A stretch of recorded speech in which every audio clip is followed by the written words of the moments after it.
We're here speaking with Sylvia Tryon, who's running for the district at large. What made you decide to run for district at large, ma'am? I decided to run because there are so many things that need to be looked at and reviewed and fixed in our city that I figured just one district would not suffice. I had many to ask or encourage me and influence me to run because there is no voice for so many groups of people here in Corpus Christi. And I thought that by me running and bringing a different perspective to the decisions being made, that would and hopefully make a difference. What are some of the challenges you see facing Corpus Christi, and how do you want to help our city meet those challenges? Well, um, I intend to bring a different perspective to the decisions being made that are being made daily for us instead of with us. And we really need to remember that we fix problems, not people. I'm in this race to keep people in the forefront.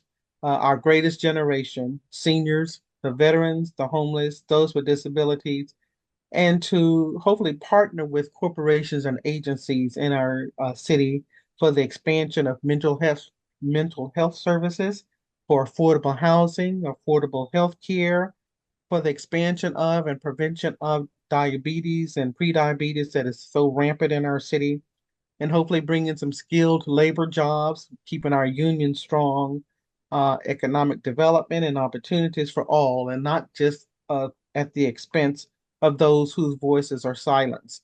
I do believe that if we work together, we can accomplish more than just fake it till you make it kind of syndrome. We need to make sure that our communities are involved in all the decisions that have been made, will be made in our city council. And that means regularly having meetings with various communities when projects and concerns are up. Be proactive in talking with our communities, having those chats to learn what's the that's on their minds. Certainly, we're not going to be able to fix everything at once, but at least we can make a start in trying to determine what we need to compromise on and what needs to be done now and versus later. Everybody has a number one, and but even though we can't all fix the all number ones, but we can certainly be able to talk with the people because there's no way that we make effective decisions without having conversations with those that are being impacted. So I feel that before a decision is made, we need to make sure that our communities are involved to be able to give their input and even pushback to be able to resolve and work towards a compromisable decision. We're sort of looking at a holistic approach. It sounds like you're where we're including a few more folks in the decision-making process because they're obviously affected by the decisions a council makes. Am I understanding that correctly? That is correct. That is absolutely correct. And in order to be more effective, we have to include the city. We the people are the city. So yes, we definitely many things in major projects need to be taken care of. But if we don't take care of people first, then what's the point in fixing roads and water drainage and what have you? We have to make sure that our seniors are taken care of and as much as we possibly can, build affordable housing and partnerships and collaborations with those that are here that are involved. I get it when it's business is business and you're in business to make money, but at least be able to come to the table with the various organizations to see how we can work towards a common goal and for the greater good. Is there anything else you can think of that you want to let the listeners know that you'll be doing or that you can do for them? Like you said, it's a government's of the people and it's by the people, and of course it's for the people. I think sometimes we forget that. Yes, we do.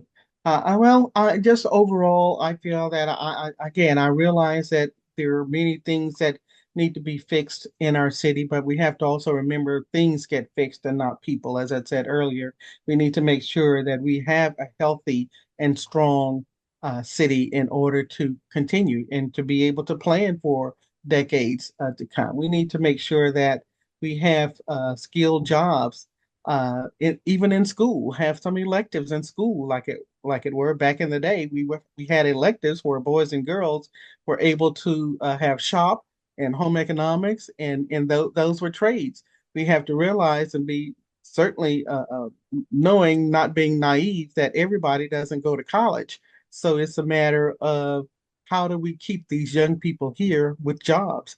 I'm not against any kind of economic development or opportunities, but I am against not giving people the options to be able to forward themselves.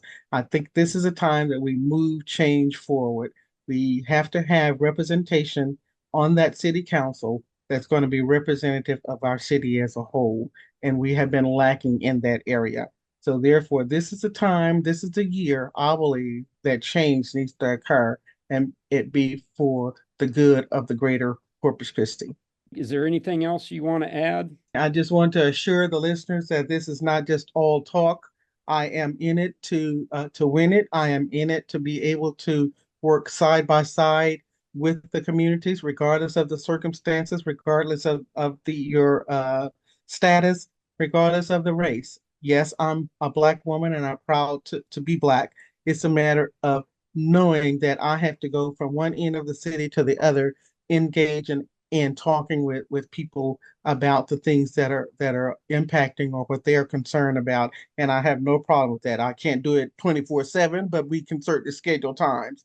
And I think that's one thing that we can certainly improve on with this council, and that is engaging our communities more. Even having budget workshops, because it's foreign to a lot of people who haven't even don't even know anything about a budget, to just kind of like put the information out there. It's important to disseminate all the time with the community. So it's not about just checking off a box. It's about making sure that your constituents are up on the things that are going down in our city, the things that needs to be repaired. And to me, the more that you talk with your constituents, the better it is that you won't have that much pushback. It's always going to be some pushback, which is good. You don't always want people to always 100% agree with you. You need to have a different perspective. And this is why I feel that my being on the city council will bring that to life, because some of these things they did not think about really in its totality when it's impacting certain communities. So and that's not to say that everything's going to be halted just because Sylvia gets on the council, but by golly, we will be heard, and the voices that have been suppressed all this time or silenced, or they just didn't feel that they didn't make a difference. It will change, and we need to make that change today, and it needs to be effective with this new council coming in. And I feel that we work together. The key is definitely working together. Can't be the big eyes and the little U's. It's got to be for everybody. Once we all living here in Corpus Christi, and we all make a difference, because instead of just saying every 10 years when the census time, we need to make sure that we are taken care of and feel that we are important to the city on a daily basis. How we do that is start engaging in the communities and engaging in conversations. Everybody may not want to be talked to or listened to, but we have to be able to start somewhere and say, at least we're trying. And once the community see that we're trying to do that, then that's when I feel that the pushback would become very minimal, and we'll be able to push through projects. The projects that are ending, we need to be up on that to be able to say, okay, within the next year or two, this project so and so is it's about to end. Then let's bring it to the communities and say, okay, this is how much this particular project is worth.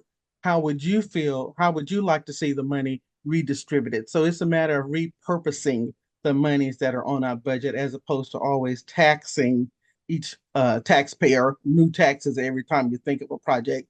You have something, repurpose it. You have it, bring it to the community and say, how would you like to do it? Always get that buy-in in order to have less pushback. Lastly, I would say I certainly looking forward to working with the council, whoever is elected. I'm hoping I'm at least one of the three to be able to bring that new face, to bring that new idea, to bring the proven leadership, unshaken integrity to this council. And number 7 on the ballot is Sylvia Tryon. And I am certainly looking forward to November the 5th.